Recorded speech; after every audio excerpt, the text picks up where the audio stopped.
بسم اللہ الرحمن الرحیم۔ السلام علیکم ناظرین۔ دوستو، آج ہم آپ کے لیے حضرت نوح علیہ السلام کا واقعہ پیش کرنے جا رہے ہیں۔ حضرت نوح علیہ السلام پہلے رسول ہیں۔ حضرت آدم علیہ السلام کے بعد یہ پہلے نبی ہیں جن کو رسالت عطا کی گئی۔ صحیح مسلم باب شفاعت میں حضرت ابو ہریرہ رضی اللہ تعالیٰ عنہ سے ایک روایت میں یہ آیا ہے کہ اے نوح علیہ السلام، تو زمین پر سب سے پہلا رسول بنایا گیا ہے۔ حضرت نوح علیہ السلام کے نبی بنائے جانے سے پہلے تمام قوم اللہ کی توحید اور صحیح مذہبی روشنی سے پوری طرح انجان بن چکی تھی، اور حقیقی معبود کی جگہ خود کے گڑے ہوئے بتوں نے لے لی تھی۔ غیر اللہ اور بتوں کی پوجا ان کا شیعہ تھا۔ آخر اللہ کی سنت کے مطابق ان کے رشد و ہدایت کے لیے بھی انہی میں سے ایک ہادی اور اللہ کے سچے رسول نوح علیہ السلام کو مایوس کیا گیا۔ حضرت نوح علیہ السلام نے اپنی قوم کو راہ حق کی طرف پکارا اور سچے مذہب کی دعوت دی، لیکن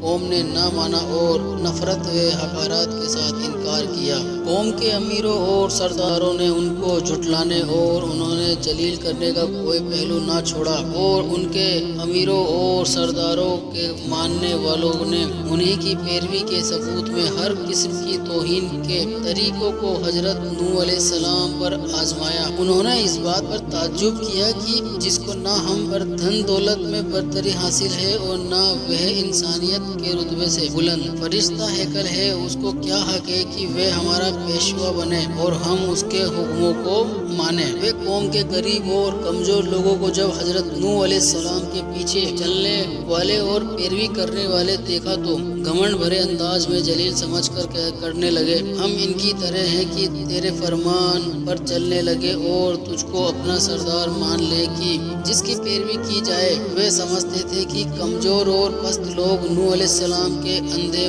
مقلد ہیں اور ان کے پاس کوئی سمجھ ہے، اور نہ یہ ہماری طرح جانچی پرکھی رائے سے کام لیتے، اور نہ اتنا شعور ہے کہ حقیقت حال کو سمجھ لیتے، اور اگر وہ حضرت نوح علیہ السلام کی بات کی طرف کبھی توجہ بھی دیتے تو ان سے اصرار کرتے کہ پہلے ان قوم سے پست اور غریب لوگ اپنے پاس سے نکال دیں، تب ہم تیری بات سنیں گے، کیونکہ ہم کو ان سے گھن آتی ہے اور ہم اور یہ ایک جگہ نہیں بیٹھ سکتے۔ حضرت نوح علیہ السلام اس کا ایک ہی جواب دیتے کہ ایسا کبھی نہیں ہوگا، کیونکہ یہ اللہ کے مخلص بندے ہیں۔ اگر میں ان کے ساتھ ایسا معاملہ کروں گا جس کی تم خواہش رکھتے ہو تو اللہ کے عذاب سے میرے لیے کوئی پناہ گاہ نہیں ہے۔ میں اس کے دردناک عذاب سے ڈرتا ہوں۔ اس کے یہاں اخلاص کی قدر ہے، امیر و غریب کا وہاں کوئی سوال نہیں ہے۔ ساتھ ہی ارشاد فرماتے ہیں کہ تمہارے پاس اللہ کی ہدایت کا پیغام لے کر آیا ہوں، نہ میں نے غیب دانی کا دعویٰ کیا ہے اور نہ فرشتہ ہونے کا۔